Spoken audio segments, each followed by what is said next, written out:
So you take the blame. Good. Are you gonna walk behind me, ringing a bell and saying shame? I am. You know. Okay. Yes, I'm absolutely gonna do that. All right. I was gonna make that joke on the podcast, and now I made it before. I was going to too. We're all.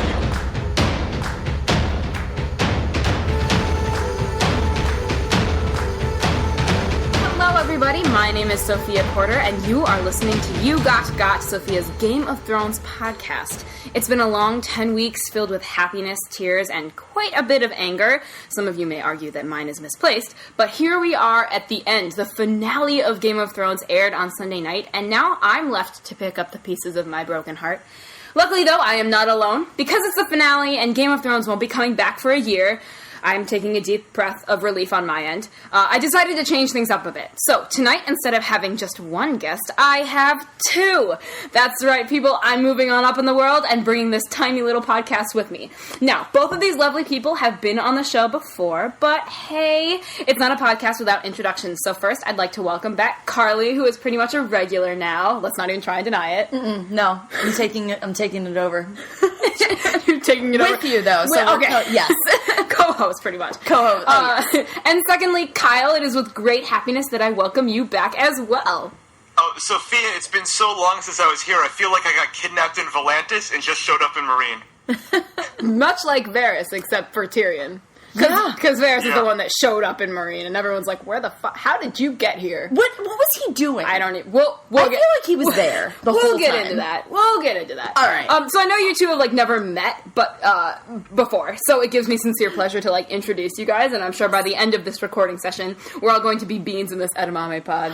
Oh my gosh. I know. Yes. Kyle is like the Wade of Kim Possible to me, because I've never actually seen him in person. He never steps outside. No. Is this true, Kyle? That is scarily accurate. It's scarily accurate. All right, let's get right into it, shall we? Okay, so Mother's Mercy. That's the name of the episode 10 of season 5. And you know, as far as finales go, I have to say I was pretty disappointed. Overall, what did you say, Kyle? Really? Did you say really? Really? Really. Oh, yeah. He said really. Really. I have a lot to say about it. But in my opinion, it felt clunky and thrown together. For instance, the battle in the north, which wasn't even a battle. It was a, hey, let's fight. Cut to, Stannis is the only one alive. That upset me so deeply. I was like, if you're gonna do this, at least show some epic battle scene. Don't just cut out of it. They literally were they cut the hamburger meat out of the sandwich and just gave you 2 buns. Yeah! But wasn't that the point? There was no epic battle. It was a straight up slaughter. It still would have been epic. I want to see people die. Okay. She's got a bloodthirst, guys. I do. It's a bloodlust that I cannot quench. I feel like it all moved so quickly that it was over within a blink of an eye. And apart from the final shocking moment, which wasn't that shocking for either me or Kyle, it really didn't do anything for me. But that's just my opinion. Kyle, I heard you say really. You've read the books and knew a lot of it was coming, but it was still good for you?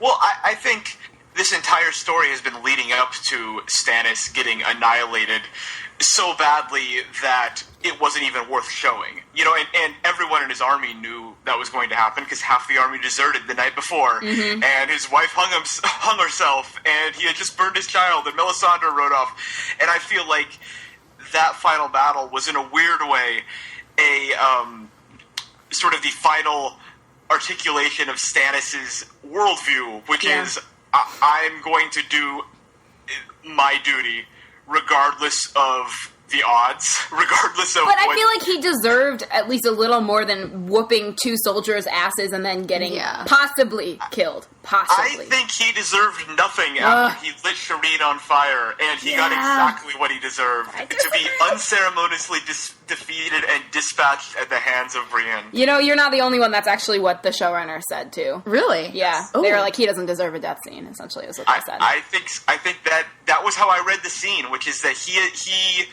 past the point of no return when he burned Shireen and became a bad guy on the show and got the death of the sort of middling villain that the show made him. Now we can talk about whether we're gonna get into thing, Stannis. I can guarantee it. I know you guys talked about the Shireen thing last week, and I think if a mistake was made, it was in that aspect of it. But once the cat is out of the bag with regards to burning your daughter, I feel like there's only one way for things to end for you, and it was pretty much how they ended in this episode.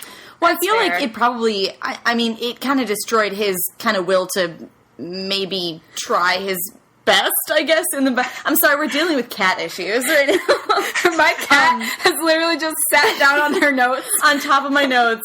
I cannot access them, so I know nothing anymore. It's okay. I was just gonna say, like, overall about this episode. And then we got into Stannis, which we're gonna get into later. But really, I was just saying, overall, I feel like this episode was pretty clunky.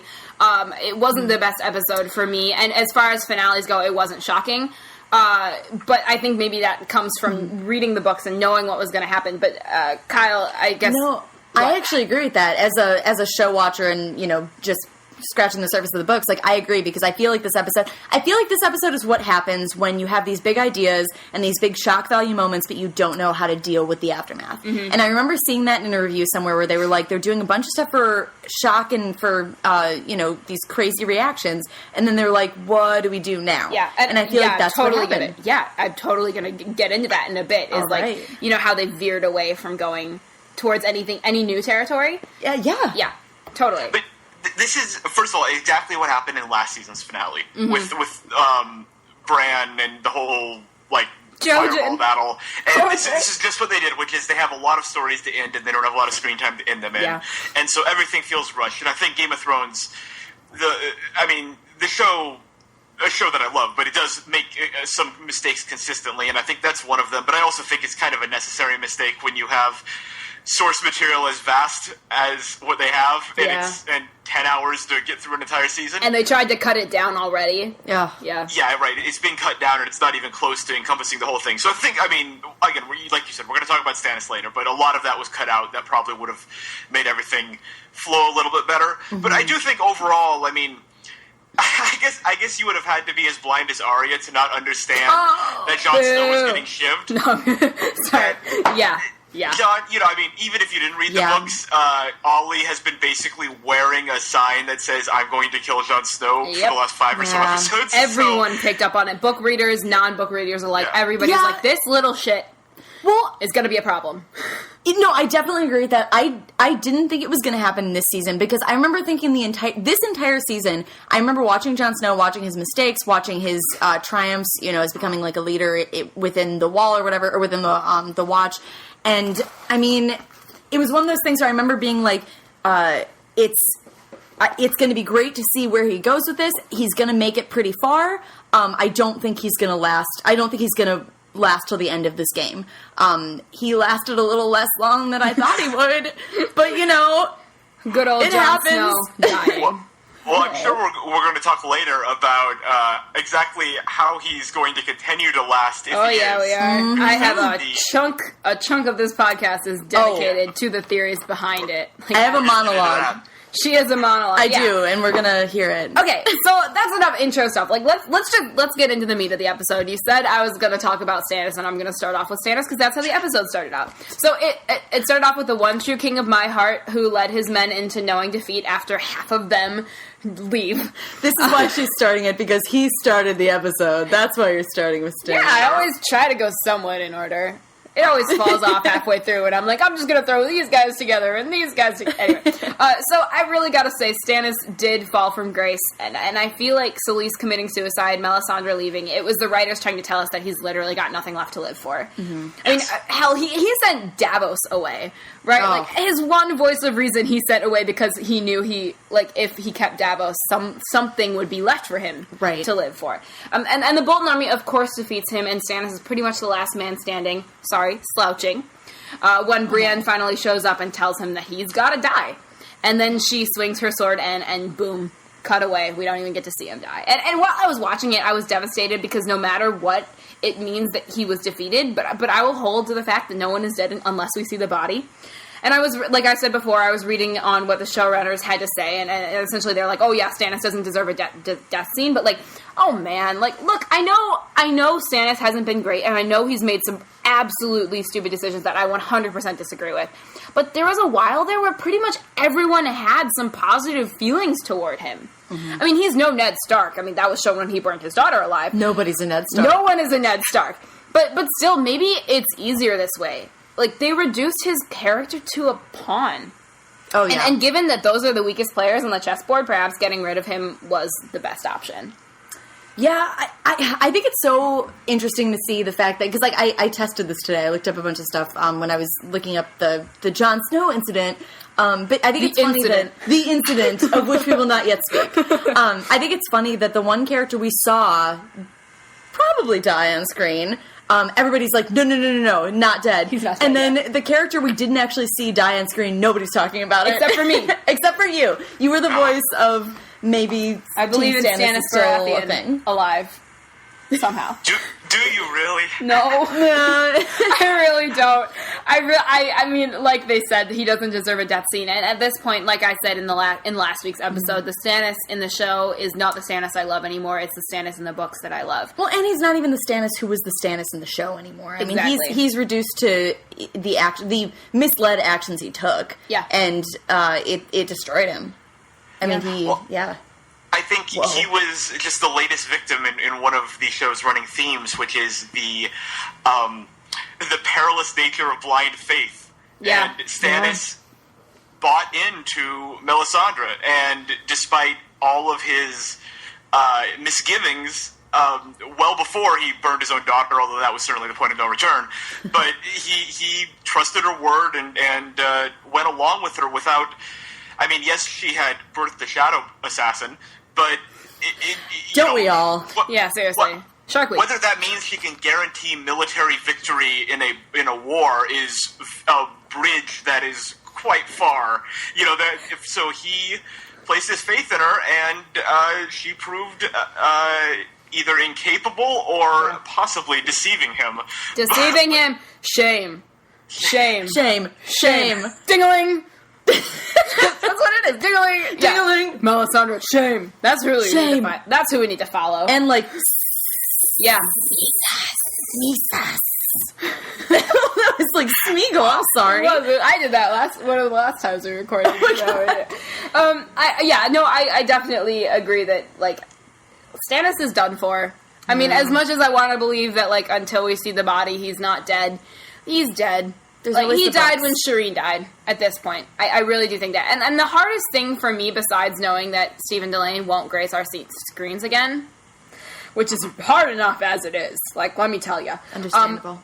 It means that the Baratheons are done for. Yeah. Like, Robert died, Renly was murdered, and now Stannis is gone. And Shireen, and I know she wouldn't be able to carry that, but I mean... And House Baratheon is done for, and that is what breaks my heart a little bit, because it's like, they were one of the major houses. I mean, Robert Baratheon was the king. And they were the youngest house, too, which is kind of upsetting. They kind of died before their real time. Yeah. As, you know. So one of the houses is wiped off of the Westeros map. Yeah, and around the wheel spins. And the wheel continues to spin, Indeed. but slightly. But it's a slightly little off funky. kilter. It's a little, yes. It's a tricycle more than anything now. I like the image of the Great Tricycle of Westeros. There we go. The Great Tricycle. I feel like next season, Dany can workshop that metaphor. Really, she's gonna make it work. The iron tricycle. Talking to the new Khalasar should be like, well, it's more of a tricycle than a wheel, but we make it work. I'm gonna break it anyway. Okay. Does anybody have anything else to say about Stannis? He gone. Thank you. I'm sorry. Bye-bye. No, seriously, it's a relief on my part. I don't have to keep fighting for someone that is so evil. Yeah. I don't think he's evil. I really just think he's an idiot. Like I think he's an idiot. I don't think that Stannis was evil. I think that he was just an idiot that got played. Yeah. Yeah. No, absolutely. That sounds right. That's it. And I'm heartbroken because I'll miss him, but like, he's still in the books, so I'm not worried. Exactly. There you go. Thank you, Stannis. Thank you, George R. R. Martin, for keeping Stannis alive in the books. I appreciate that. To Martin. Okay, let's move on. I guess we sort of saw, Sansa. Let's do Sansa. Let's Yes. So Sansa makes her merry way up the tower. It's not so merry. It's actually really I was going to say, she's skipping. She's skip, hop, and a jump. Up to the tower to light the candle, where Brienne is, like, looking at the tower, like, waiting, and the minute she turns her back, the minute the candle, and I was like, oh, that's such a TV trope. One job. One job, literally. One job, Brienne. And, Kyle, I said this last week, but you're definitely going to agree with me. Doesn't Sansa look like Liliana? Oh, man. I with the hood? Yeah. Oh, gosh. In Inquisition. In Inquisition, obviously. Yeah. You don't need to bring up that it's Inquisition to me, obviously. But, yeah, that is... Wow. There you go. You know my feelings for Liliana. I do, and it doesn't help that I let her die in Origins. He still won't let me live. I'll never forgive you. Aww. Still won't let me live it. I won't let, you know what, you kill off Caden, so we'll talk about that later. Alright, anyway. The BioWare talk. Enough about the BioWare talk. So Sansa comes down from the tower, and then she's met with an arrow pointed in her face by Miranda, and literally all of my notes, it just says, Miranda dies, woo. Oh my god, I wrote that down. I wrote down most satisfying death of this season, possibly. Miranda dying. Miranda's death. And it was great, too. They showed the whole thing. It was bloody. Oh, it was great. It was great. I was like, oh, she hit another thing on the way down. Like, good. Thank you, Theon. Yes, he's back. There was no Stannis-like uncertainty with this one. Nope. Definitely She dead. hit the ground. Confirmed death. Literally hit the ground dead. Theon is back. Fatality. I believe fatality. I totally believe Theon is back at this point. I think that was sort of he got to finally I don't even know. He's back. Yeah, right. He is back. I would want to say yeah. Well, hopefully he survived that jump off the wall, or else he won't be back for long. Okay, I wrote that down too. I literally wrote down, I really hope they fell on a really soft patch of deep snow. Yeah. Because they just jumped, and I was like, "There's no trampoline." Like, well, I feel the like magical trampolines of Westeros. He's young and healthy, and they're jumping into soft snow, presumably. But Theon has like 3 toes left. Like I don't know. He probably he falls and then does a bunch of tumbles. Yeah. And he's like, I'm good. He's like I've had worse. It's like a gymnastics meet where Sansa sticks the landing and Theon is one of the girls that does not. He just lands on his hands. He's like, screw the toes, I got fingers. I can still break some fingers. I'm good. Fine, I got things to spare. So, I mean, and I really did enjoy that scene, and I loved how Sansa was like, if I'm gonna die, kill me while there's still some of me left. And I think that that's a really important thing because that tells a lot about her character growth and all the shit that literally I think of all the characters they have put her through the biggest shitstorm. And I think that it says a lot about her character that she can come out and say, I'm not afraid to die. Yeah. And I want to die while I'm still here. Oh yeah, I mean it shows how strong she's, gotten. Yeah. And I mean, I think finding out her brother was still alive, or her brothers were still alive, I mean that really reinvigorated kind of like the fire within her. They didn't even talk about it. They didn't even talk about the fact that she now knows that her brothers are still alive. Right. She just, it gave her something to live for. Definitely. Yes, and also interestingly, I don't know if she's thinking this far ahead, but it's very interesting that she's obviously the key to the North, as the Boltons and Littlefinger believe, but. I mean, we know Bran is way up there, probably not coming back, but Rickon is somewhere around. Where is Rickon? And if I know Rickon is alive, as presumably he's alive. He is alive. That means that Sansa's no longer the key to the North. Right. That means Rickon is the key to the North, because he is the last remaining Stark boy, and therefore the heir to Winterfell. And so... Yeah. The presence of Rickon, I think, is going to be very interesting going forward. So important. Hopefully, one of my favorite characters has something to do with that. Oh, a certain smuggler? A certain Onion Knight, maybe. Book spoilers. Sorry, guys. Anyway, okay, so yeah, that was. I think that was a really important scene to see, and I don't think that either one of them died from that jump. No. Having read the books and knowing that exact same thing happens, and then they just sort of cut. And then it's another Theon chapter? Or what? Does that happen? Or is it a Yara chapter? I don't remember. Or Asha? Well, of course it's not Sansa in the books. No, it's not Sansa in the books. It's Jane Poole. Right. Yes. But yeah, I believe... And the director was even like, no, yeah, they survive. Okay, good. Yeah. The director was like, I don't think you should think that they're dead. Jane Poole sounds like a Doctor Who character. does. Jane Poole. Jane Poole. New companion. Newest companion to the Doctor. Jane Poole. Yes. Okay, alright, so let's continue. We're gonna continue on to Arya. And I have to say that this was one of the most brutal death scenes I've ever seen in Game of Thrones. So satisfying. Because, obviously what I said was gonna happen does happen. She infiltrates the whorehouse in a guise of another girl, and he's, smacks her around, and she doesn't flinch. And then he's like, I gotta teach you a lesson, or whatever, and you're like, okay, good luck. Because she literally stabs him. So many times. In the eyes. To death. Everywhere. Oh my god, that was such a badass scene. And then when she just, slits his throat without even blinking. Oh my god, this is it's the time of Arya. It's so good. It's the time of Arya. That scene was shocking, first of all. I like that Game of Thrones took it upon themselves to embark on a challenge these last couple weeks to make Meryn Trent, a character who's been on screen for 5 total minutes in the previous 4+ seasons, just the most unlikable person in all the world. Yeah. I thought that was a waste of screen time, honestly, though. But it was in order to make this death feel like a cheering moment, right? Because if he was just some sort of anonymous Kingsguard guy who was he wasn't anonymous. Unpleasant. He had killed Syrio. He is a part of the Lannister clan. We've never liked him as a character. But also, killing Syrio was his job. He was ordered by his bosses to get Arya, and so certainly that's a bad thing to do, and he wasn't very kind about it. But it's that's different than being a horrible pedophile. That's a different level between doing your duty as a city watchguard or whatever it was. Whatever it was last week. It was just such a long scene. It was a long, and it was I get it. After he was younger. Yeah, I was like, all right, I see where this is going. And then he was younger, and then he said it 3 more times. And it was a long time. Thank you very much. I get this. Thank you. Oh, I didn't like the scene or defending it. It's just interesting that was how they chose to spend their screen time in order to justify it. In light of how brutal this murder was, that scene makes more sense to me. Yeah, because they really wanted us to hate Meryn Trent, as if we didn't already. Yeah. I loved that was a great death scene. It was very. I take it back. That was the most satisfying death scene I think of the season. This episode had 2 of the most satisfying death scenes. Absolutely. Very, very satisfying death scenes. But Stannis doesn't count. Stannis didn't. We didn't see it. I won't allow it. The one issue I have with it is that this season, and we kind of touched on just the plot devices that were used in the season for maybe the wrong reasons.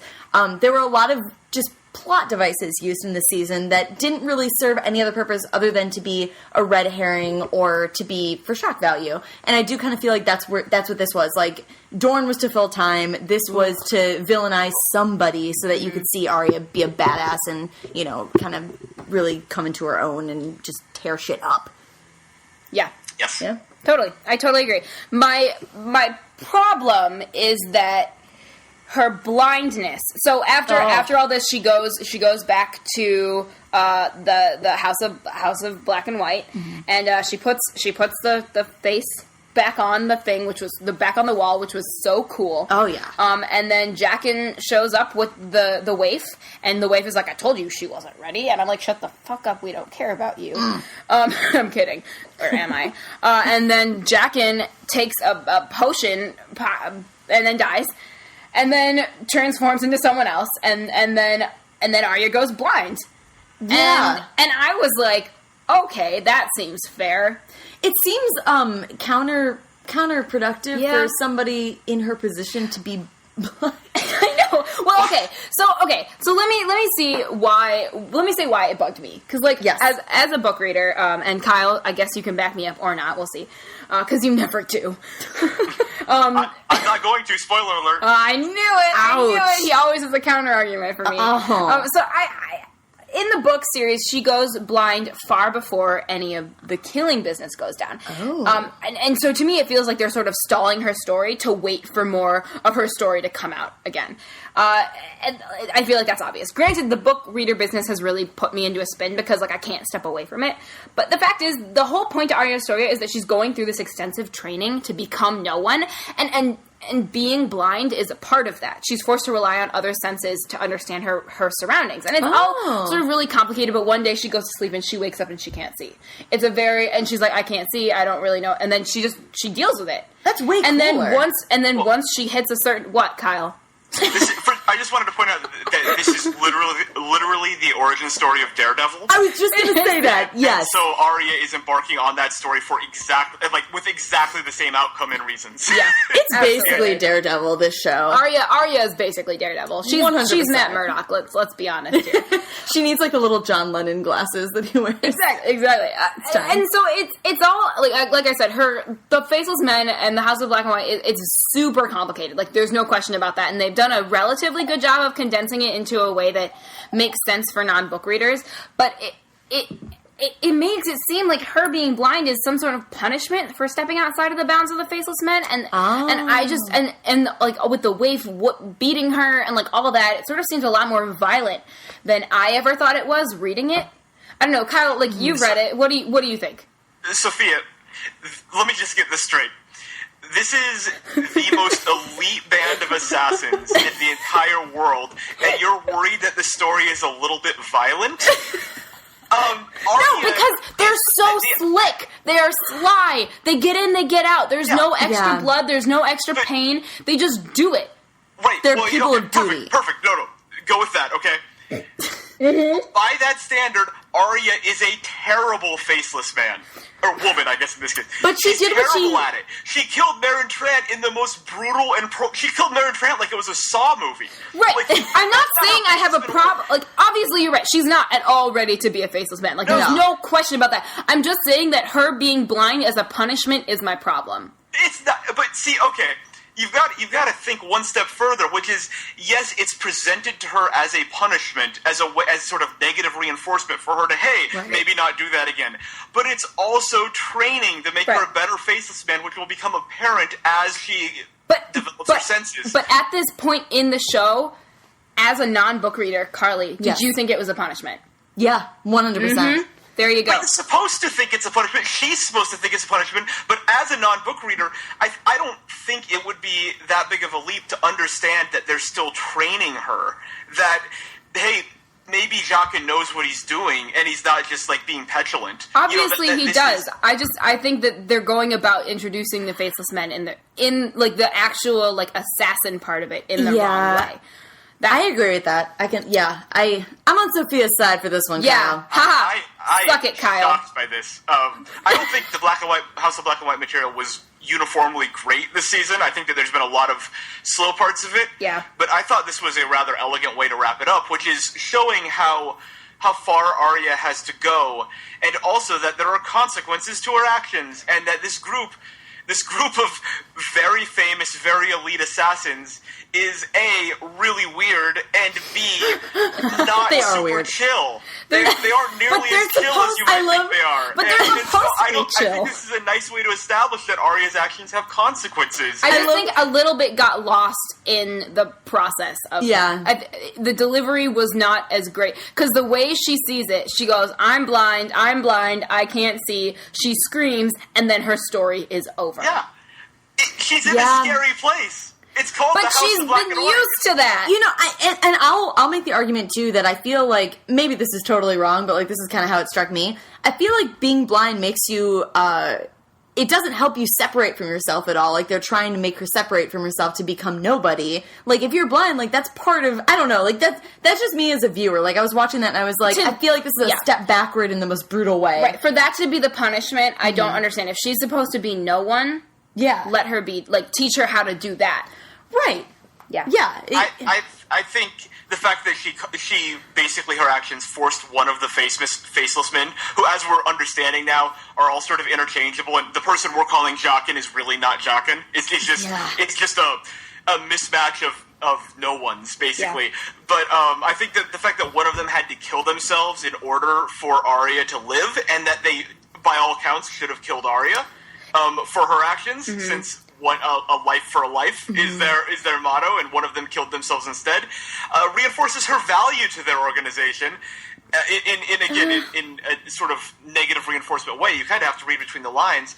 But I just watching it, and I don't know how much of my book knowledge colored this, but it struck me as tough love. They're doing something that is it's for the more best than for her. It's tough hard love. to do. Yeah. It's more than tough love. They took her sight. They took literally her ability to see the world. She cannot see. The girl She can't even see the face she's gonna pick. Nope. Good. It's good for Arya. She needs it. She's not very good at her job right now. She's really new. not. She's so Unless she's new. gonna sell oysters, clams, and cockles for her whole life, she needs to get better. But like she's new. She like I don't know how much time has passed. She just started this job. It's kind of like if you start working in a new job and the next day they expect you to be perfect at it, and it's like no, I just start like. My resume, I haven't even updated my resume with this job on it. Like, I feel like that's how it was. She was the one demanding it, though. She was the one wanting to advance, and it was the waif saying, she's not ready, and Arya was the one saying, let me see the body room. But that's kind of like let me see the body room. Let me see the body room. Let me see the body. Let me see the body. Where's the body? I mean, that's I'm sorry. Sorry. That's kind of like me saying, I want to be a dolphin trainer, though. And then them being like, okay, or no, even better, I want to be a shark trainer. I'm sure that's a thing. Yeah. Somewhere. I want to be a shark trainer. In Jurassic World. I want to be a mosasaur trainer. And then going, okay, go pet its face. You know how to do it. Like, there's a special, algorithm to figure out, how to calm it down. Like, they push her. They just, sort of push her. And they're like, figure it out. Do it. How old is Arya? Not old enough. Not old enough. It just seems like a hefty punishment. It seems a little drastic for her first time doing. And for her first fuck up, it seems a little drastic. For her first fuck up, it's drastic. And I will just play this card really quick. He was a shit person. He really was a shit person. The world is so much better off without her. The world is a better place. So what? Someone gave their life. Like, a life for a life. Who cares? It's better off without her. Vigilante justice. That's all I'm... Daredevil. I am heartened, if nothing else, by your apparently high standards for this assassin group. You've really thought that they're like overseen by government organizations, like they're having safety inspections and workplace practices. Like there's like an HR meeting in the morning. I feel like in your vision of this group of assassins, they pass out tasks. They have the HR rep there. It's like they seem really mysterious, but they're not. They're Men in Black. It's the Avengers of Westeros, basically. I love it. That was great. That was awesome. So I guess we're at an impasse, Kyle. I think at that note, we're at an impasse, and I'm interested. Disagree. Yes. Agreed, and that's fine. That's what Kyle and I normally do. Unless sometimes we agree. On the High Sparrow, we agree, which is cool. When we agree, it's like we're like an eclipse or something. Or like this, it's like great. It's just like what? Like everybody can breathe a sigh of relief. Like holy crap, Sophia and Kyle have agreed on something. Oh, I know that feel. Yeah, no, that's the best. Okay, are we done with Arya? I think we're done. So. I think we've spent a good 10 minutes on Arya. I think we can move on. Yeah, I was gonna make a bad pun about it. I'm not gonna do it. Please do. Never mind. It's too bad. She forgot. I did. I really love puns though. Just do it. Nah, it's like I can't. I physically can't. Just cut this part out. I'm not gonna cut it out. Okay, so no editing. No editing unless I say some bad things about people, like that one time. All right, which I edited out. Okay, so now we're moving on to Dorne. Dorne. Why? I forgot it was even in this episode. Really? It's like a really... Well, no, that one thing, they were leaving. They were leaving, so I was like, oh, thank God, and then that happened. So. It's technically a relatively important plot point happened outside of Dorne, let's just say, because it's not actually in Dorne, because no important plot points happen in Dorne. Nobody owns the ocean. No one owns the ocean. Okay, so in Dorne, Jaime, Bronn, Trystane, and Myrcella are sailing off to King's Landing. Or so they think. Well, they actually are. They're sailing to King's Landing. It's not or so they think. They're actually going there. But before they depart, Ilaria Sand kisses Myrcella, wishing her well. Unfortunately, unbeknownst to literally only Jaime, and probably Duran at this point, it was a kiss of death. Dun, dun, dun. Dun, dun, dun. During a tender moment between Jaime and Myrcella, she tells him that she knows he's her father, which was actually kind of sweet. It was a beautiful, tender moment, and that's why I didn't trust it. I'm not saying incest is best, that's not what I'm saying, but, it was really good. It was, nice to see Jaime, have someone finally look at him and be like, I like you. I will Besides be. Cersei. I'm going to be really weirdly honest for a second. This is going to be weird. You ship I'm it. warning you. Please don't say you ship it. I don't ship it. Oh, thank God. But I am going to say I thought it was going to be one of those weird moments where they were both talking about two different things, and Marcella, like, went in Made for out a with kiss him? with Jamie. I 100% thought that was going to happen. And, like, I'll be honest, like, if I was her, I would not do it. Yeah, he's gorgeous. I do. He's Prince Charming. Oh, he is Wow. Prince Charming. Do you know who he is? He's literally Prince Charming from Shrek. What? That's literally who he is.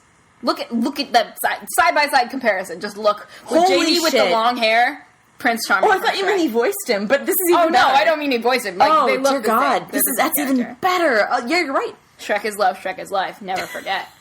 I don't like Shrek.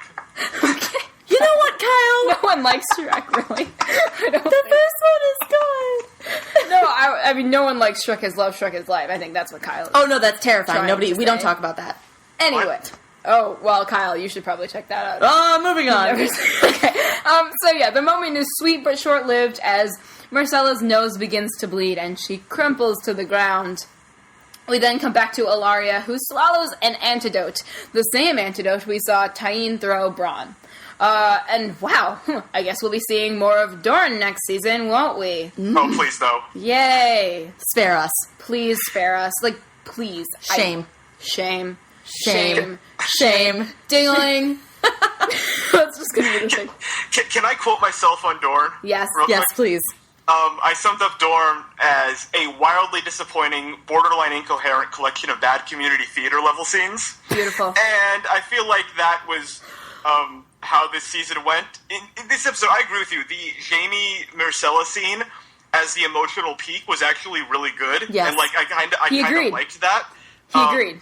It sucked that she immediately died. I would like to get to know that character a little better. Wait, she Yeah. finally was interesting. Yeah, exactly. Yeah. Oh God. Yeah. What really bugs me though about that is Doran is one of my favorite book characters. I just Yes, I he love is. the Well, he's idea great. of someone who wields a lot of power but is very patient and keeps his cards close to the vest, which is something the Lannisters have utterly no idea how to do. Yeah. Except, once Tywin was gone, at least. May but he rest in peace. Yes, R.I.P. Tywin. Someone who's Miss not you. cruel, but who still has a sense of vengeance and who still is very cunning and powerful, just in his own understated way. And I was kind of giving the show the benefit of the doubt that that's how he's being characterized, but allowing Ilaria just to poison Marcella and kill Yeah. her right in front of him is He's so smarter than that. pathetic. He has to know. It's so sad. Like, why was Ilaria there? Like, the entire season, all Why was he's the talking sand- about is why was killing the- the yeah. Lannisters. Yeah. Yeah. It's not even a secret that she's planning to kill Marcella. Right. And then all she does is apologize. Doran pardons her. She has one scene talking to Jamie where they're kind of civil. She's like, you're in love, aren't you? You're in love. You understand love. Yeah, you're in love. Yeah. Are you? get it. Hang on. You Are get you in it. love? I'm not sure yet. Are you? Why is she at the docks? Why is that not happening? Why are Like, the sand snakes there? Why the sand are snakes- Why were the sand snakes in this season? except to that poison Except to be thing. red herring. Yeah, That's not a it. red herring. The You know what I poison mean, though. thing. That was it. That's the Ugh. only reason they were in that. So Tyene was the only one that needed to be in it. Plot devices. Plot devices. Plot devices. Well, also to basically double the population of Dorne, because apparently only about Yes. 5 people live there. Did That's you what I listen? said. Did you listen to last week's episode, Kyle? Kyle. Maybe. Kyle. You're trying to get on Carly. You are trying Hey. to take Carly away from me. He is jumping on my bandwagon and trying to Don't kick let me him. off of it. How dare you? First of all, I'm Kyle. just kidding. I didn't listen to last week's episode. No, I did. I was just joking. Yeah, you told me you listened to it. Don't even lie. I Don't did. lie to me. Credit where I don't credit is remember that due, part, or I wouldn't sir. have made the same observation you did. No, it's good. Because honestly, it solidifies the point that literally only 6 people live in Dorne. Yeah. Literally It's only ridiculous. 6 people live there. Because when Jamie and Bronn killed all those people, they cut down half the population. Yeah. I mean, it was literally, oh my god. Dorne I is, just don't like it. Dorne is horrible. Well, Dorne is the it's worst. just it's so like low budget in like every way, like the writing, the acting, Yep. the directing. Like that fight scene a few episodes back with Jamie and Bronn was completely incoherent. Like I remember, wasn't I, incoherent. Kyle, wasn't I like talking to you during it? When I was watching it, I was like, this is awful. This is horrible. This is the worst thing they've ever done. It was terrible. I literally put it on mute and went on Tumblr. And, yes. and you know I was what like, it was it should like? be done now. You know what it was like? It was, tell me if you agree, it looked like in a Game Boy when you play a Pokemon battle, because literally they just stayed in their respective places and did stuff. Oh. Charizard, I choose you. I choose you, Charizard. Like, Tyene, I choose you. Use Whip. That grabs things. And then they just stayed in their places, and then it was like, all right, let's stop this. And it just makes me mad. Yeah. That's a great comparison. I was trying to think of a Pokemon that's missing a hand, but I couldn't come up with one. Oh, yeah. I'm really bummed because obviously they've set the groundwork for us seeing Dorn again. Oh. There's going to be a war. Please obviously, no. there's going to be a war. They just killed the princess. Well, that was the purpose of the season, right? Like all the scenes, which I am going to get get into. I'm going to get into my biggest. I have so many nitpicky things about Dorn. But they really screwed Dorn over. I mean, and so much time was wasted in Dorn. Time was wasted on characters who are not important and served absolutely nothing to the plot. And it's so disappointing. I mean, I've literally met no one who thought Dorn was worth their time. No. Like, absolutely no one. And I really hope that the showrunners learn from this mistake. I really hope that they see that this was just a horrible way to introduce what could have been such a cool new place. Mm-hmm. Well, and I'll get into this too when we talk about the final scene and what happened in that final scene. But when we talk about that, I'll get more into it. But you mean John's death? Why you gotta say it? Why you gotta say it and bring back all the feels? I'm sorry. What have you done? No, I mean, I feel like that's one of the things that has been such a problem in this season, too. Is a lot of wasted potential and a lot of, like I have said many times before, shock value without any real merit, and just kind of filling space and filling kind of emotional space, too, with what could have been used for a really cool plot. And like I said, I'll get more into that because I have written several paragraphs to touch on. But Oh, man. so Get ready. I'll talk fast, but we're not there yet. Stop it, Are we Kyle. supposed to prepare statements? Did you not get the memo? The Sorry, mental memo? I definitely sent him a mental memo. Oh, no. I felt it.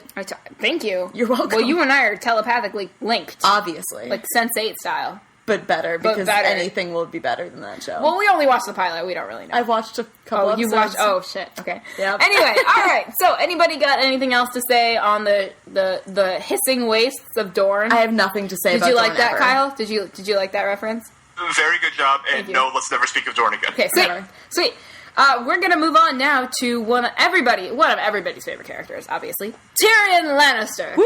So, Carly, you volunteered to take us through what happened with Tyrion. Yes. Are you ready? Did you write anything on this? Nope. We're gonna wing it. We're winging it. All right. What I remember...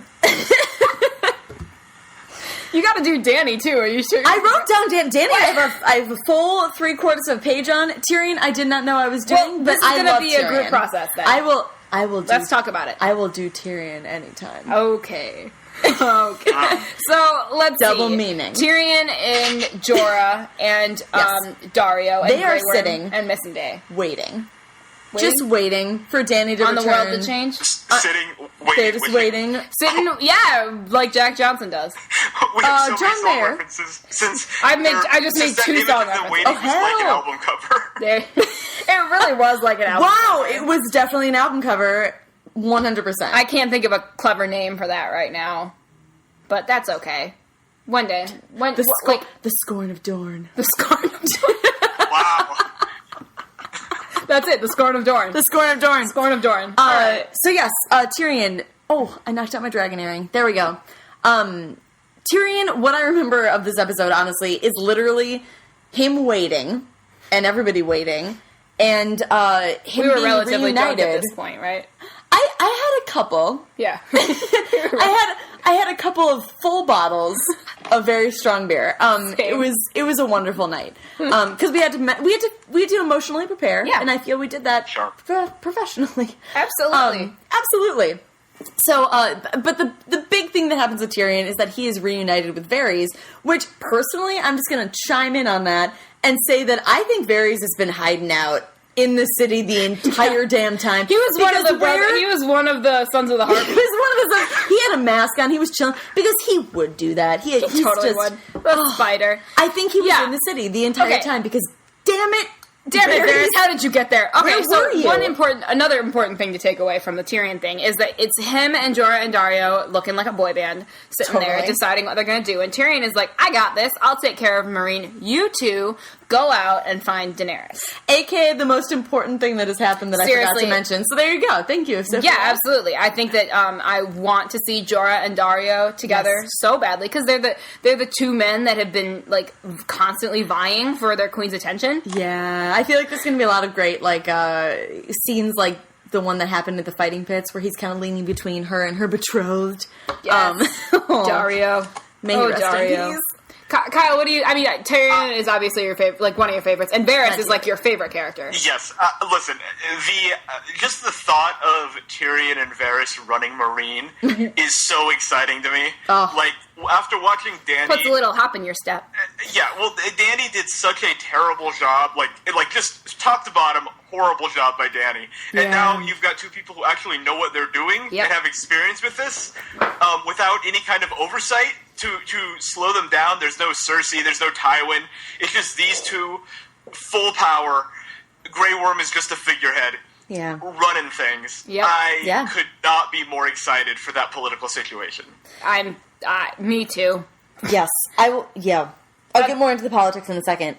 Yes, go ahead. No, that's really all I had to say is that, like, where the hell was Varys this entire time? Where was One Varys? question I have, like, and we talked about that. I feel like we've talked about that very randomly, like, just like how he was just making his way, just like Michelle Branch, he was making his way downtown. Wow. Walking, not quite fast. Faces did pass though. They had he masks was on. not homebound. Sphinx. No, he was not. Does he have a homebound. home, really? Staring blankly ahead. Okay, sorry. I don't know what to make of this. Anyway, there's wine involved, Kyle. This episode is going to have to be a trilogy of episodes. I feel like broken up, broken up into. Anyway, so Varys, where were you? I'm just glad he's back. Let's cheers to Varys. Cheers to Varys, Kyle. Cheers. Cheers to Varys. Clink, clink. A bottle of water, that'll do it. Yay. Yes. Varys! Thank you for coming back. Really, though, that was one of the highlights of the episode for me. It was absolutely Varys showing up again. I mean, Kyle, I bet you did a little shriek. That conversation where Tyrion says, "Oh, how I missed you," and Varys says, "Oh, I know." I was like, "Yes, you too." Yes.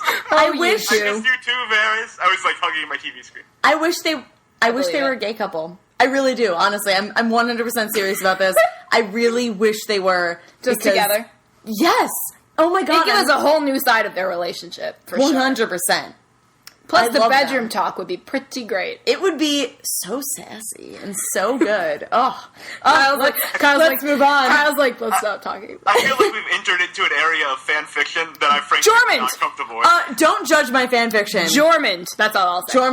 Jormund forever. Jormund forever. Hashtag Jormund. Oh, Do you know what? Yeah, you know who that is. You know what that means. Your second favorite character in all of Game of Thrones, Tormund Giantsbane, and Jon Snow. Hell yeah. Jormund.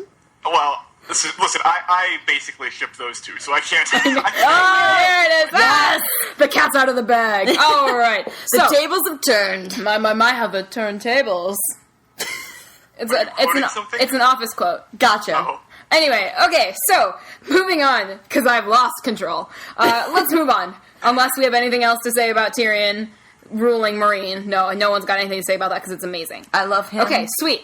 Carly, do you want to take us through what happened to Daenerys? I do. I will. Here we go. Got my notes? All right, I don't have any notes on this, so let's do it. I'll take you through it. I'll hold your hand. Thank you. Yes, you're welcome. My guiding light. Oh, you're my sun and my stars. You're the moon of my life. Yes.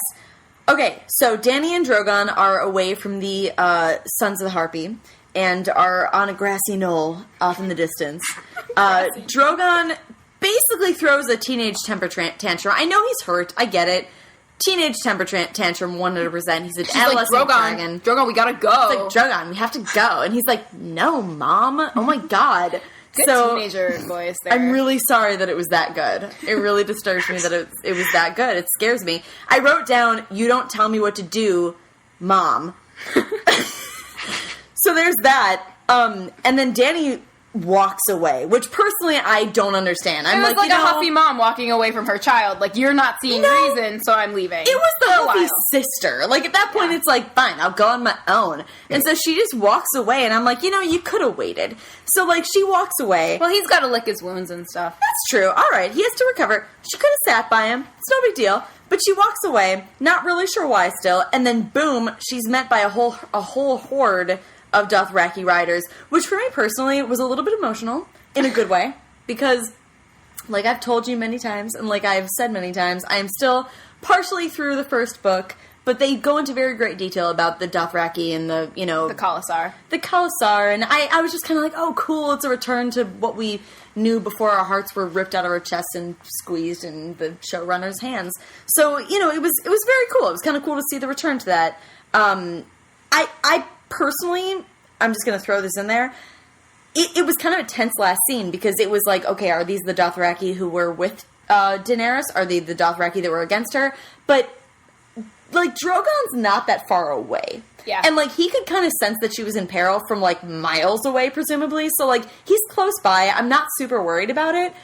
It was still a very cool scene, and I'm excited to see what they do with it. Absolutely. Yeah, well, Drogon's hurt right now. Yeah. That is one thing that you sort of have to bear in mind. And also, I believe, and Kyle, I think you'll help me, you'll back me up on this. That is the Khalasar that left Dany after Drogo, there we go, Drogo dies. Right, that would be the Khalasar led by Calpono, maybe? Calpono? Yeah, that's the guy's name. It's like actually his name? Yeah. No, I couldn't remember that. So I was thinking like Yoko Ono of... No, Calpono, that sort of sounded like something out of like Totally. Scarface. Or like The Godfather. Very Italian. 100%. My name is... He's the most Italian of the cows, yes. Yes, he is. So obviously he's done well for himself after leaving Dany. But I will say that now we are caught up to where Dany is in the books. Because, and this is how Book 5 ends. Right, Kyle? Book 5 does not end with Jon Snow dying. Book 5 goes from Jon Snow dying to Dany's chapter, right? Yeah, I believe that's right. And then we read, and this is the last chapter of Book 5. And so to read that after having Jon Snow died, I remember it did not impact me as much, but I loved seeing it on screen. Yeah, it was very cool on screen because it was this merging of this kind of world that we have not been in for a very long time in the show, coming back into the show and coming back into her life, which is it's going to be interesting to see how she deals with it after she's had more experience as a leader. Yeah. She's not perfect. She is very far from perfect as a leader, but she has more experience. So it's going to be interesting to see how she deals with what's happening now. Yes, and my read on the situation is that she is very much in mortal danger. I think that Khalasar, if they found Drogo, would kill him in about 5 seconds. Yeah. I think Dothraki do not like dragons. Drogo is hurt, and Drogon is also a baby dragon. He's like 3 years old. Yeah. And so, the Sons of the Harpy did a number on him, and they're like disorganized and not prepared at all. I feel like Khalasar would just rip through Drogon, no problem. So it's fortunate that she left him. Absolutely, because she's going to lead. I think she's going to pick up on that and lead them away. Yes, and she's going to be separated from her baby again. And I think there's going to be a lot of politics involved with her negotiating for her own safety and trying to get the Khalasar to see her side of things, and whenever Dario and Jorah show up, we'll certainly add to the matter. Yep. But I would not be surprised if at the end of this, that Khalasar becomes her Khalasar. I agree. They become a big chunk of her army that eventually heads to Westeros. I think so too. And it's interesting. I'm thinking about it because I haven't read the 5th book for about a year. And I remember how in that chapter, it's Dany wandering alone in the wilderness for a few days. Like, she's a few days' journey away from Drogon in the books when she happens upon the Khalasar. So I think that they're absolutely going to separate her dragon, and she's going to have to rely on sort of her political side to get out of the situation. She's been doing that though, which I think is why Failing at it. I mean, she's been failing at it, but it's also a learning experience for her because Yes. I mean, it hasn't been.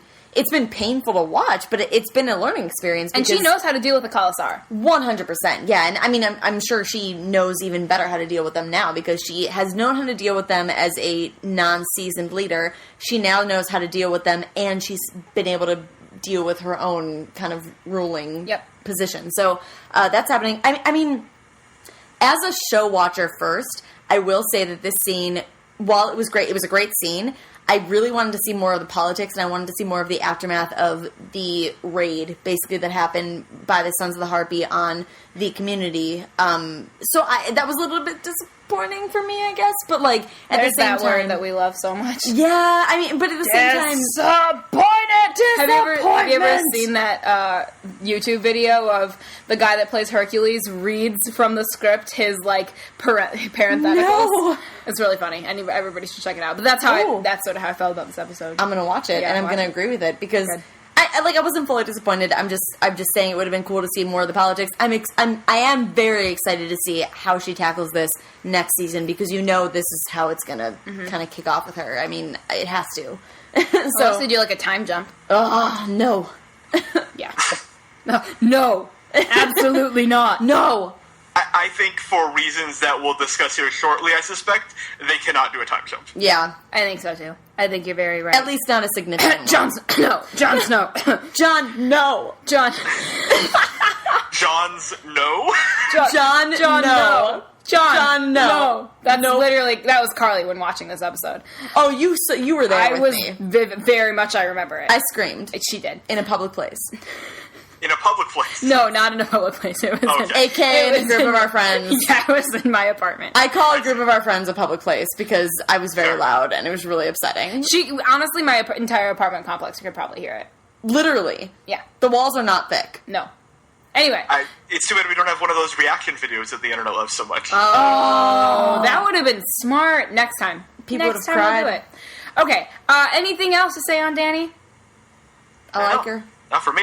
That's All about right. it. I thought it was good. I mean, I thought did it was too. fun. I really liked the reveal of the Khalasar. Yeah, It was good. Yeah. I thought it was good. I thought it was well done. It's sort of how I saw it happen in the books, and I a thumbs up. Thumbs up. It Okay. did seem like one of a... It did, like, again, not a book reader. From a TV watcher perspective, it did seem like more of a book moment than a lot of other scenes have. So, yeah. What do you mean? I don't know. Like, it had that feeling of, like, yes, I feel like this is something that has happened in the books. This is Okay. something that's Got true it. to the books. Kind of like when she flew off on Drogon. I was like, Yeah. okay, this is the one part of this episode that seems like, yes, this happened in the written word. This is a book moment. Yeah, so it Totally. seemed classic Game of Thrones. Classic A Song of Ice and Fire. Totally. All right, sweet. Look at that. We're making not good time. It's okay. Because this is the finale. I figured this episode is going to be longer. So Sure. now it's time to talk about one of the most highly anticipated scenes for the book readers besides Jon Snow in this episode. Kyle, come on. Cersei's walk. Keep up, Kyle. Come on, Kyle, get there, because you chose to be the correspondent in King's Landing. So why don't you tell us what happened with the Queen Regent? Well, earlier this season, I was the correspondent in Marine, and then you replaced me with Carly, and so I've been making my way across the Narrow Sea. Yep. Arrived in King's Landing this week, and let me tell you, it was a busy time. Just stuff touched happened. down on King's Landing, and here we are, going right into the thick of it, ladies and gentlemen. So there was a giant That's what crowd, and apparently backstage, Cersei finally confessed one of her sins to the High Sparrow, vociferously denied any other wrongdoing. She's, of course, a saint, other than sleeping with her nephew, Lancel, which she admits to because Lancel is one of the sparrows and has already said it, so she's admitting something that they already know. But it moves the High Sparrow enough to allow her to return triumphantly to the Red Keep, although not so triumphantly because... oh yeah, she has to walk across the entire city naked, with the entire city, apparently, in the streets to mock her, flash her, and throw various material on her. in a scene that lasts probably about 9 minutes, I would say, and is pretty brutal. So brutal. Really brutal scene, but also a scene that had to be brutal because of what I think it symbolizes in the story, which is that Cersei, first of all, becomes, for the first time in my mind, sympathetic in this scene. Yeah, yep. She's a character that is basically the Wicked Witch, but you would have to really have a heart made of stone, or be a real Lady Stoneheart to not feel some sympathy. Kyle. Sympathy for her at this Oh, moment. Kyle. I'm trying to get through that. Yeah, I didn't get through it. You made me giggle. Congratulations. But yeah, it's a brutal scene, but it also is kind of like her walking through the fire moment, where she has this G.I. Jane haircut and is basically undergoing the most traumatic experience of her life and coming out the other end in the arms of a giant Frankenstein monster and ready. Yes. Sir Robert Strong. Sir Robert Strong. A.K.A. The Mountain. The Mountain. Havoc on King's Landing now. Absolutely. I mean, although I do think that this was a changing moment for Cersei because she has so much to deal with now. She's still she's in a place of power, obviously. Like, we know that she is the mother to the king. Mm-hmm. And I think that, and she's going to have to deal with, obviously, a war on Dorne. She's going to have to deal with the High Sparrow. And I think that she's learned that the way in which she was doing things did not work. Well, she's going to have to deal with her daughter dying, too. That's the war on Dorne. Yeah. No, I know, but that's that itself. The war. Oh yeah, no, that's gonna be God. I mean, the poor. Honestly, you do feel bad for her. You're like, holy crap! This woman has been reduced to nothing. Yeah, and now she has to build herself back up. And I thought that was a very effective scene. I did not care that it was too long. I thought it was. I mean, the only part that I hated was the new Hodor of Game of Thrones. Shame, dingling. I was like, shut up, because that is not in the books. But I feel like the whole scene, including that, was to serve a very specific purpose, and that's the reason it was a 9-minute scene and not a 4-minute scene, which would have certainly gotten the point across, but I think the scene had a bigger point to make, which is that this is really bad. Like, this isn't just like, you know, a moment for her. This is the moment for her. Yeah. And I'm very curious that your takeaway is that she's going to be reformed in some kind of positive way. My sense is that she and her Frankenstein monster are going to destroy everything. I mean, I would hope. Like this has not turned her into a good person. This has driven her to the point, whatever small amount of empathy she had is now been extinguished. I would hope that it was a learning experience. Obviously, we're talking about Cersei Lannister here. Like, we've known her from season 1. We have watched her climb. We have watched her grow. And this entire season, we've been saying she needs to get her just desserts. Like, obviously. And this was absolutely it. And I can hope that as a character, she would learn to grow from this, but you're right, she probably won't. Well, she's going to have to deal with 2 more things on the list of things you mentioned. Exactly. First is that she publicly admitted to sleeping with Lancel. When Jaime returns, bearing news that her daughter is dead, Jaime is going to find out that she slept with Lancel. And Jaime, as we know, has never been with another woman.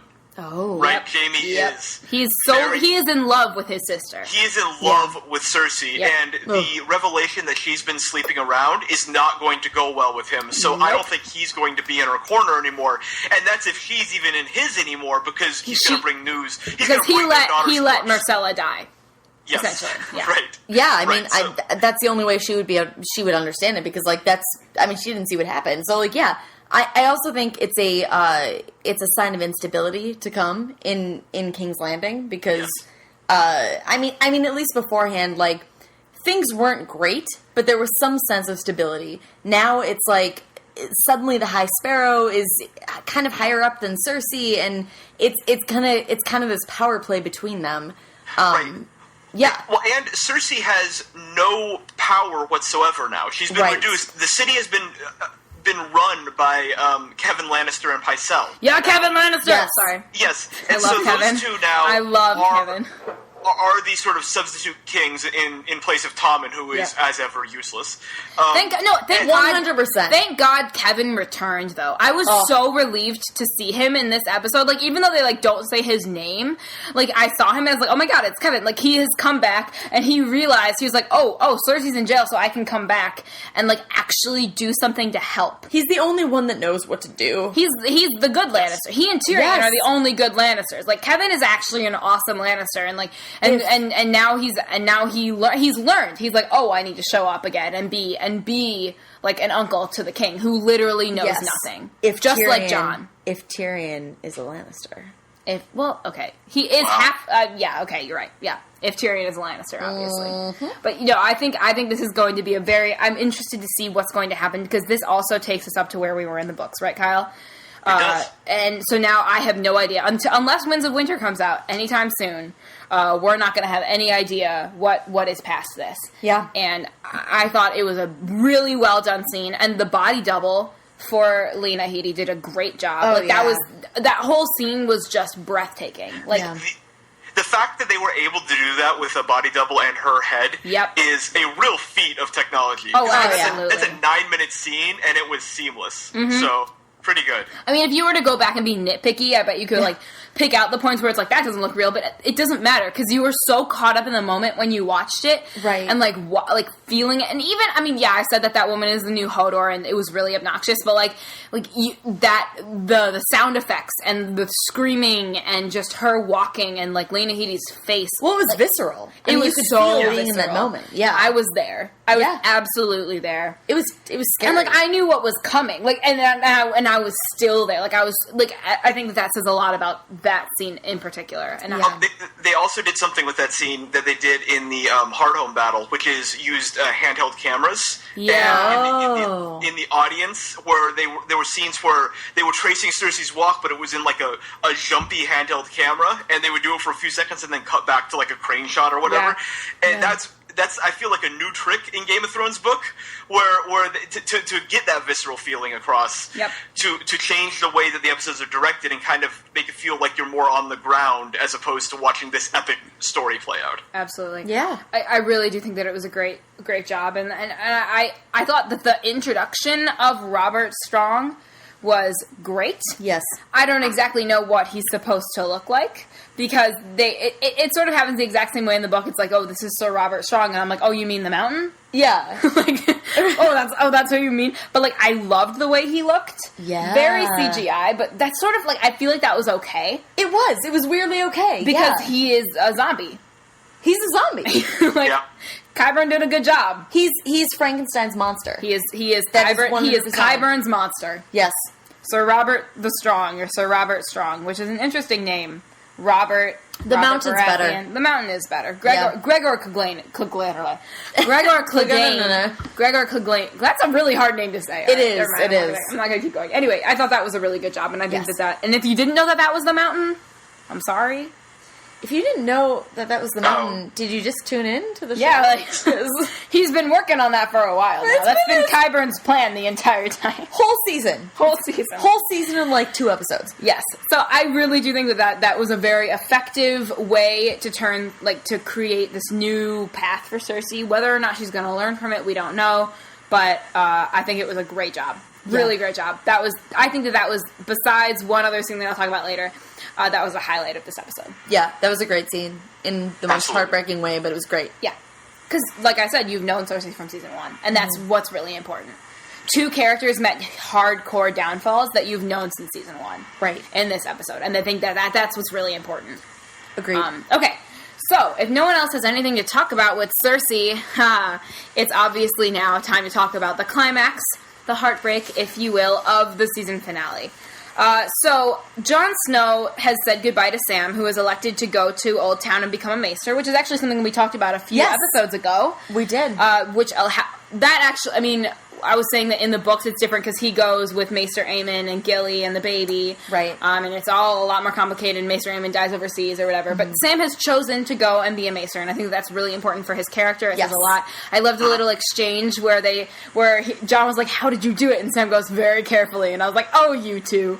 And then then Jon is like, well, they're going to make you swear off women. He's like, they can try. I was like, oh my God, Sam, you've grown up. Best team ever. Really, though. That, I loved that. Anyway, back to Jon. The little bastard, who I hate, Ollie, comes in and essentially tells Jon that one of the wildlings he has brought back from Hardhome has news about his uncle Benjen Stark. Mm-hmm. And I remember in the previously on, they showed Benjen, and I was freaking out. I was like, Benjen? What is Benjen doing here? Benjen hasn't been in this since season 1. What's going on? I was flipping I remember. Yeah, you were there. Yeah. I was flipping my crap because I love Benjen. Like, I've always loved Benjen. I always thought he was a really important character. He's never come back. So John is very taken aback, but not at all weary, which he should have been. Goes with Ollie, only to be greeted by a sign that reads traitor. And then Alistair Thorne stabs a dagger into John's stomach, all the while whispering, "For the watch." Afterward, multiple brothers take their turns, each doing the same, a dagger in the stomach for the watch, until only Ollie is left. And then, of course, he does the same because he's a little bratty plot device, added in only to be John's downfall. And down John falls into the snow, bleeding out. So, like, I know that there's a lot to say about this, but I really do want to talk about it in the theory section. Because obviously there are a ton of theories as to John dying and coming back to life. And Carly, like, I know you have a lot of emotion about this, and we're gonna get to this in a second. But I just want to say one thing because this is the most exciting thing. Today I was perusing Facebook. Someone had posted an article on, like, about an MTV article that essentially said that John's eyes changed color right before the fade out. And so I, being the skeptic that I am, went back and rewatched the episode literally today, and lo and behold, they absolutely do. Granted, this could be like lighting or anything under the sun, but it still happens, and that's not a theory because it does actually happen. Like, if you watch that scene, I watched it literally like 2 inches, like an inch from my computer. I was so close to it, and I looked, and they do change color. I'll say I watched it from further away too. They do change. And Yeah. he has very dark eyes, like the actor. He has brown eyes. Brown eyes, 100% no question. very And they dark eyes. change color. I don't know what color they change to exactly, but they get lighter. I'll tell That's you what color matters. maybe they changed to Okay. in a moment. So while I'm sad about John's demise, I'm mostly excited to see what Tormund is going to do once he finds out. Because obviously that man knows how to fight, and he and John have really built up a rapport. It's not just because Yeah. of Jormund. That's just a joke I make on the podcast. Like, plus, the Wildlings have a giant. And probably Davos. So we all know who's gonna win the battle against the brothers. Obviously. Like, the Night's Watch is without honor and a leader, and is probably gonna be decimated within days. Yeah. But let's... Really? What? Oh, I don't agree with that. Oh. I mean, I think there's not many of them left. There's not. Yeah. No, there's not, but I don't know that Davos and Tormund are going to take up arms against them necessarily. I think Tormund respects Jon, but I don't know if he's going to fight for him. I think Tormund would probably Tormund might think better of it and just go help his own people down in the gift where they've settled. But the problem is that a lot of his people are they still at the Night's Watch? Like, I feel like the Night's Watch is gonna go wage a war on that. Like, that's why they got rid of Jon. I don't think so. It was the previous episode that they were welcomed through the gate. They're not staying at Castle Black. They I'm weren't pretty welcomed. sure. They were allowed. They were allowed in. Right. Yeah, There was I no think welcome they've been- party. No. I think they've been settled at the gift at this point. Okay, that's fair, but still they're there, and the Night's Watch knows that they're there, and that's a sort of like relatively scary thing because, like, in the books, obviously the Wildlings are still at, like, Tormund and 1-1 are still at Castle Black when Jon is murdered. So They're here, yeah. yeah, so Yeah. and I don't know where they made a point of not showing those characters in this episode for a reason. Yeah. And I think that is for book readers. Because obviously, like, we knew that something is going to go down between the Night's Watch and Tormund, at least Tormund. Like, at least, because I love that character, Kyle. Like, he has totally grown on me. Like, congratulations, that character is now, like, definitely in my top 5. At least. Oh, I think that's he's so great to hear, Sophia. he's definitely, like, usurped, like, maybe, I don't know, probably, I don't even remember who I put as 4, so he's gonna be 4 at this point. There you go. He's number Perfect. 4. He's number 4. Anyway, so, like, I know both of you probably have a lot to say, so I'm gonna give you the grounds. Carly, you wanna read off your, monologue? Yes, yeah. I literally have a script for this because I had a lot to say, and I needed to, like, cut it down because it was pages upon pages upon pages. Because you haven't read the books, you did not know that this was coming. Exactly. Yeah. Well, actually, I will argue that because I knew that, like I said earlier, I knew that eventually Jon was going to kind of bite it because the whole season had that feeling of, like, you know, I mean, Daenerys went through the kind of similar thing of, like, learning how to be a leader, but Jon kind of went through it in a very different way, where it gave you this vibe that, like, no, he's not going to make it the whole way through the game. which sucks. But I mean, it was like, all right, honestly, I accept that. I believe that he will make it through the game. Like, that was, even though he's dead, Okay. like I said, though, it's taken me, like, I read the book, like, Right. it took me some time. I've had a while to process it. Like, I do believe that John's going to be the last one standing at the end of this. Oh, interesting. And Dany. I think John and Dany together are going to be the last ones standing. Song of Ice and Fire. Song of Ice and Fire. Anyway. And that's part of it, is like, that's the name of the freaking series, and like, I don't know. But anyway, this is what I feel about the whole final scene. Let me just say, like, all right, okay, here's what I think would be, I think it would be stupid to kill him off, or permanently, right now, because I'm not a Jon Snow fangirl beyond the fact that, like, I think he's really hot. Everybody thinks he's hot. He's a beautiful human being, let's just say it. He's gorgeous. Yeah. But I've never been, I'm a Tyrion fangirl. I love Tyrion. I want to see Tyrion and Dany and that team make it all the way. Jon Snow, I felt this whole season was very unstable. I thought that he wasn't that long for this world. So, like, I didn't see this scene coming right now, but I didn't, once it happened, I was like, okay. Coming. Exactly. Yeah, basically. But my biggest issue is that I think that killing him off now would be a huge sacrifice of a potentially really insanely intricate and amazing story spanning 5 seasons long. I'm a really strong believer in the whole Jon Snow is a Targaryen theory. I really like that theory, meaning he has king's blood. Yeah. So, I mean, I don't know. The show went kind of out of its way to bring Melisandre in and back to the Wall, where, you know, remember, she had a very interesting kind of interest, I guess, in Jon Snow. They made a point of building that up. They made a point of building this interest that she had in Jon, which, I mean, like, let's be real, who can blame her? Because he's beautiful. But a common thread here. Let's see. Obviously, Carly thinks Kit Harington is attractive. He's a beautiful, beautiful man. But on a more political level, I'm a more Richard Madden fan myself. But of course. Anyway, but moving on. The Red Priestesses and priests do have the ability and power to resurrect the dead. That's a confirmed fact. We saw it when, tell me if I'm pronouncing this wrong, because I've read them, but please do, yes. Beric Dondarrion. Yep, that. Mm-hmm. By the Red Priest. Thoros of Myr. There you go. Yeah. Yes, you are so good. Well, you're like going into my theory section already, so. Well, yeah, I mean, like, but I mean, like, I like that. I don't know. I like that theory. I like that it's been done. It's doable. It's. I mean, not to mention, like you talked about at the end of the scene, his eyes very visibly do turn lighter in color, and like it could have been a lighting thing. That doesn't really happen though with people who have dark eyes. I feel like if that had been an accident on the lighting's part, they would have corrected it. There is a 100%. Reason that is in there. It's a reason. There's absolutely a reason that's in there. And I will say, as a recent reader of the first half of the first book, Targaryens have purple eyes. I mean, that's like a thing. So perhaps his eyes were turning White Walker blue. Perhaps they were turning Targaryen purple, which for me would be great because it would be confirming. I don't know how that would happen. You know, I don't know, but I will say that it would tie into the title of the episode, which is Mother's Mercy. So, wow! Holy shit! Holy shit! Kyle, did you see that coming? I did not. I thought I didn't think this monologue actually had it into it. Come on, Kyle! I'm so impressed that it did. You literally mic drop. That was a mic drop. Boom. That was a freaking mic drop. That's what I got from it, though. What I got from that scene was his eyes turned Targaryen purple. The name of the episode is Mother's Mercy. But his mother is a Stark. All right, his mother's a Stark, but I will argue that the fact that she chose a Targaryen though to procreate with is in turn Mother's Ned Mercy. was at the mercy.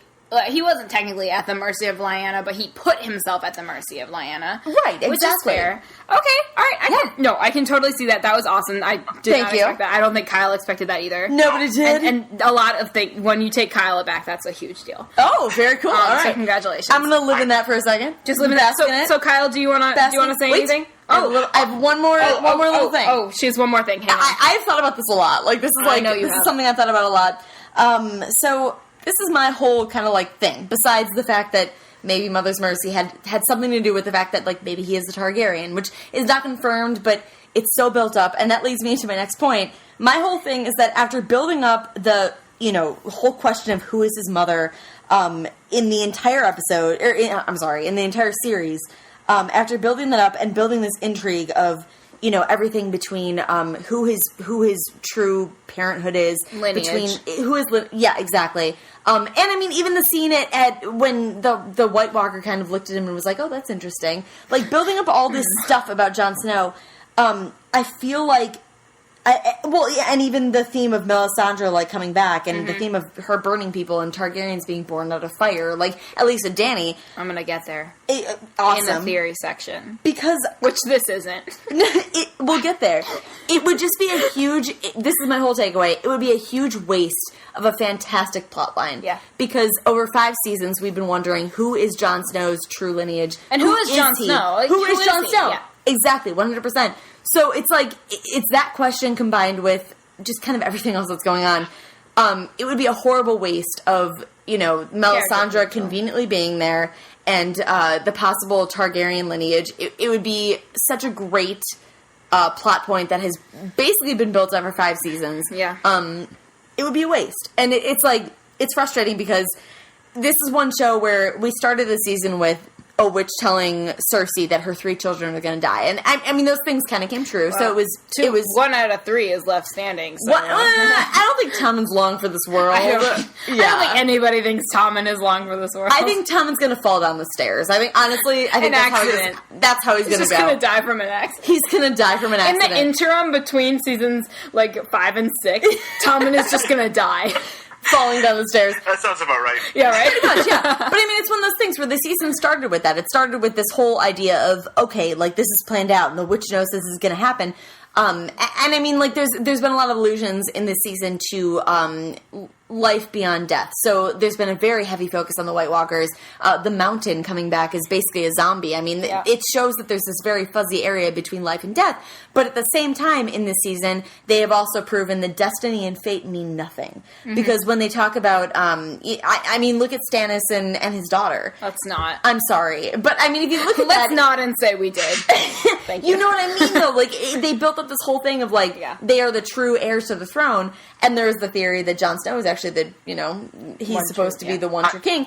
But it's one of those things where I don't trust the series enough to believe that Jon Snow is alive or dead. Yeah. So, I don't know.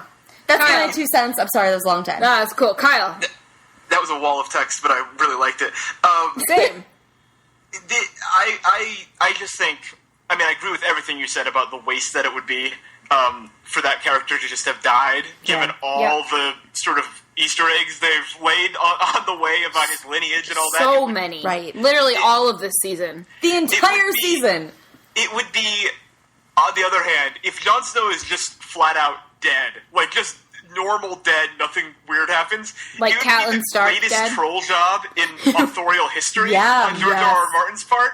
Like, the level of trolling that would be to get everyone so, like, into these theories and then just kill him instantly and have nothing happen. That would be a very George R.R. Martin thing to do. That's what I'm saying, is that the only reason you can't count it out is because it would be a very George R.R. Martin move. But even for him, it's a little too much. Yeah. It's a little too much. I personally don't think there's any chance that Jon Snow won't come back. I think there is a 99.9% chance that character is alive. Absolutely. In some capacity. I agree. In some capacity, which we'll totally get to in the theory. Can we get to that, by the way? We've been talking forever. Like, are we going to get to that or just keep teasing it? Hey, Kyle, guess what? We just finished the overview of the episode. Okay. Oh, God. But the theories are last because there's so much to talk about that I really want to get into it. So okay, I think we can move on from the overview. I think that we did a good job. We talked for an hour and a half about the. We talked about, but hey, it's the finale, so it makes sense. How was our overview longer than the episode?